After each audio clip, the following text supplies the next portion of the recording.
Jika seorang mencari rezeki, ngoyo, kemudian berusaha payah, lupa untuk beribadah, ya, ini yang jadi masalah. Ini yang menjadi masalah. Dia lupa bahwasanya tugas dia di atas muka bumi adalah beribadah, bukan mencari rezeki. Rezekinya, ya, mau ngoyo atau tidak akan datang kepada dia. Seorang mukmin yang penting berusaha. Mau dia berusaha payah, mau dia sedikit-sedikit, intinya dia berusaha. Mau dia mati-matian berusaha atau kurang mati-matian, rezekinya sama. Rezekinya sama. Taruhlah dia mati-matian hari ini dapat 1 juta, nanti anaknya juga sakit, harus ada keluar duitnya. Maka kalau dia berusaha hari ini sesuai dengan waktu yang wajar, sisanya dia baca Quran, sisanya dia insya Allah Allah beri berkah. Insya Allah Allah beri berkah. Antum lihat ya, di antara bukti ketakwaan berpengaruh tentang rezeki. Sekarang bandingkan saja Indonesia dengan Arab Saudi. Arab Saudi itu tidak ada yang rajin, ini benar ini. Antum pergi kantor-kantor, mana ada yang rajin kemudian bekerja banting tulang seperti kita, part time, tambahan time, dan time yang lainnya. Banting tulang, tapi subhanallah duitnya segitu-segitu aja. Di Arab Saudi orang santai-santai, minum kopi, kita lagi setengah mati, dia sabar katanya minum teh dulu, ngobrol. Waktunya sholat, dia sholat. Memang dia ngawur bekerjanya, tapi rezekinya apa? Lancar. Mana Indonesia dibandingkan Saudi? Lebih kaya Indonesia semuanya ada. Minyak bumi ada, gas bumi ada, hutan ada, semua diekspor, bahkan perempuan pun juga diekspor jadi TKW. Saking banyak yang diekspor. Tapi tidak kaya-kaya, kenapa? Kurangnya takwa saja. Supaya anak kasih keyakinan sama antum bahwasanya takwa itu berpengaruh dalam masalah rezeki. Allah yang mengatakan, "Wa may yattaqillaha yaj'al lahu makhraja."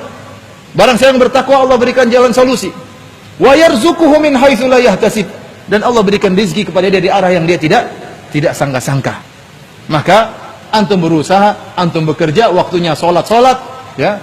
Dan saya sampaikan kepada antum, Allah memuji dalam Al-Quran. Allah tidak memuji orang yang di masjid terus, yang baca Quran terus, yang zikir terus, tidak.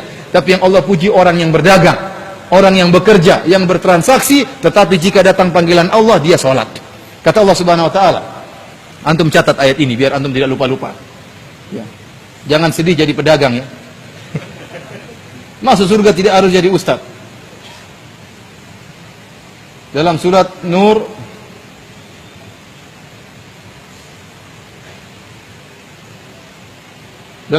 ayat 37.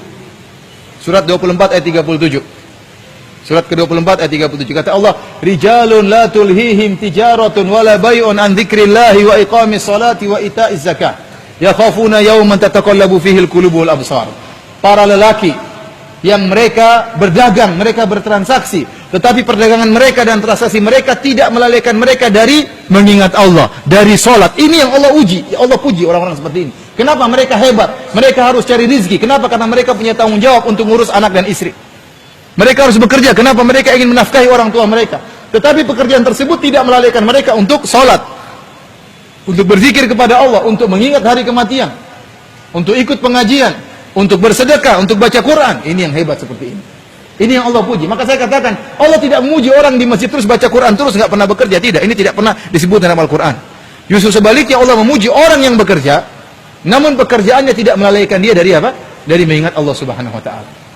Dan husnudzon kepada Allah. Allah tidak akan biarkan kita kalau kita bertakwa kepada Allah. Antum dulu waktu dalam perut, siapa yang kasih rezeki? Antum nggak bisa apa-apa dalam perut, Allah sudah kasih rezeki. Sampai 9 bulan Allah kasih rezeki melalui ibu antum. Setelah itu antum keluar bayi, nggak bisa apa-apa, cuma bisa menangis. Tahu-tahu Allah beri rezeki dengan air susu dari ibu antum. Tahu-tahu Allah sudah latih bagaimana cara menyusu dari ibu antum. Allah yang latih, sudah tahu, tiba-tiba sudah bisa. Allah kasih rezeki.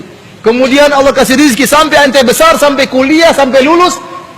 Tahu-tahu takut, jangan-jangan saya nggak dapat rezeki. Kok bisa seperti itu? Kenapa sekarang sudah pintar, sudah lulus, sudah punya gelar, kok malah takut nggak dapat rezeki? Uang tuh antum masih kecil saja Allah kasih rezeki. Maka jangan seorang suudzon kepada Allah Subhanahu Wa Taala.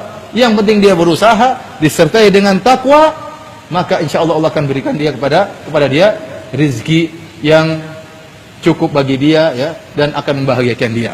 Wallahu ta'ala alam bisawab.